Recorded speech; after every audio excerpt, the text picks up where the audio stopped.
Hi everyone, welcome to another video. I'm Laurent Macquart and today I'm going to talk about a pretty cool project that I found thanks to my soulmate Paula from Draw Your Book, and that project is called Invisible Cities.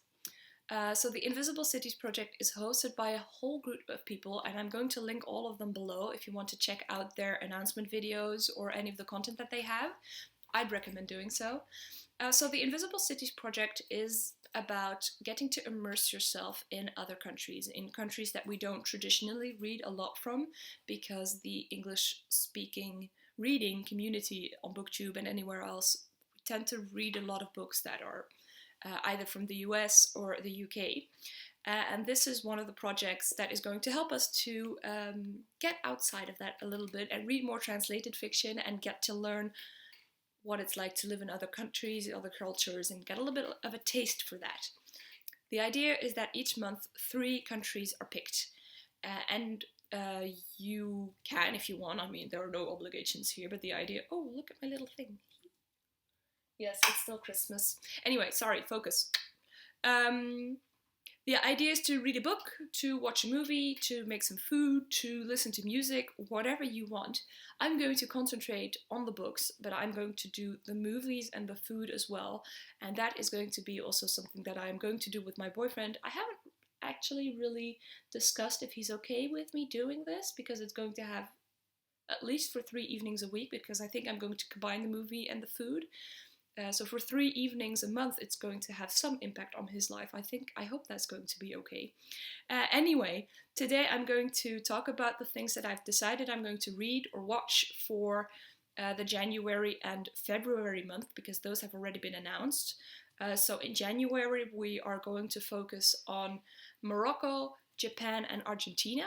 And in February, the countries are China, Colombia, and Egypt.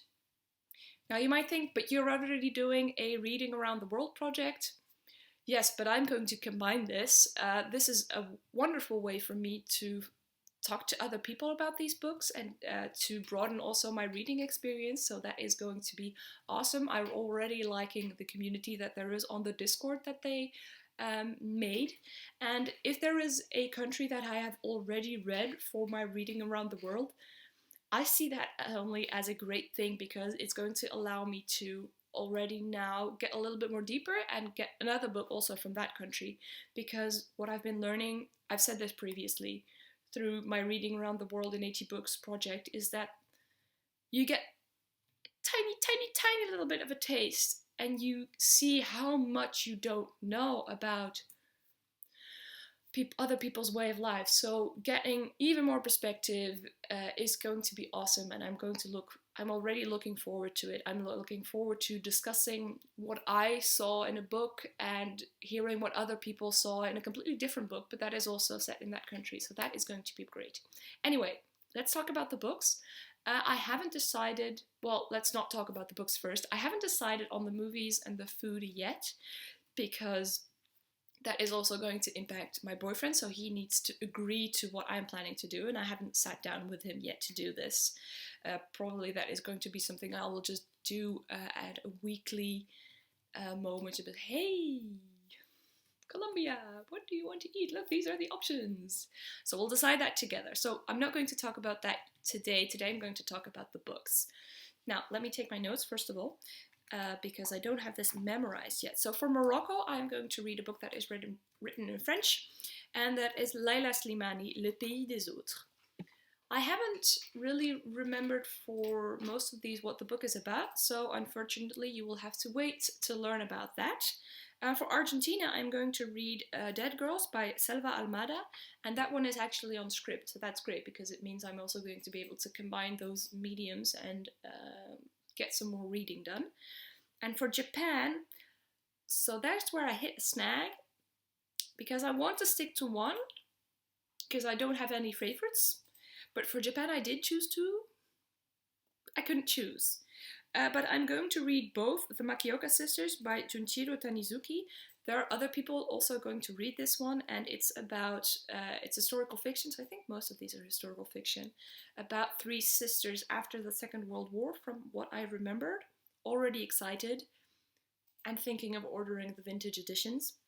And I'm also thinking of ordering the vintage edition of The Housekeeper and the Professor by Yoko Ogawa, which was a book that apparently I had already marked as, oh, I really want to read this.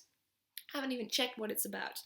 And for the Makioka sisters, there's also a movie, so I'm probably going to be watching that one.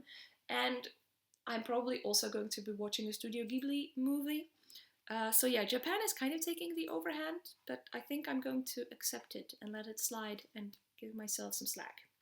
Now for February, there was China, Egypt, and Colombia. I haven't decided yet what I want to read for China, because I think I want to look for something classical, a classic, I mean, and haven't even looked into it. But for Egypt, I'm going to go for Palace Walk. That is the first volume of the Cairo trilogy, also historical fiction about a family, and that is written by Naguib Mahfouz.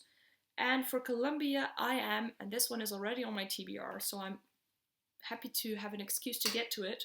I'm going to read Love in Time of Cholera by Gabriel Garcia Marquez.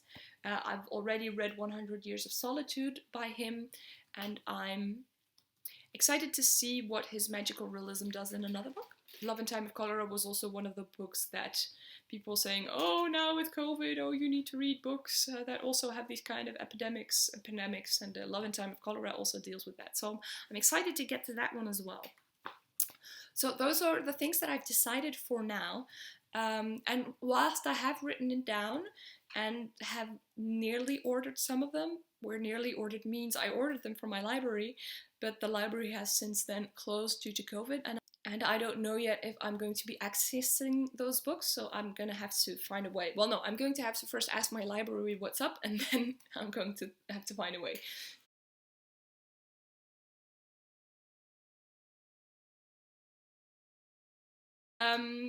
If you're thinking of joining this project, please go ahead. I think it's going to be wonderful. And as I said, I don't think you have to do all of the things. You can pick and choose.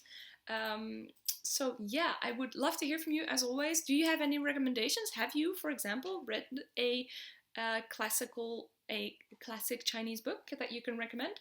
I am all ears. I'll talk to you in the comments if you have something to say, that is. I will see you guys in another video. Thank you for watching. Take care. Bye bye.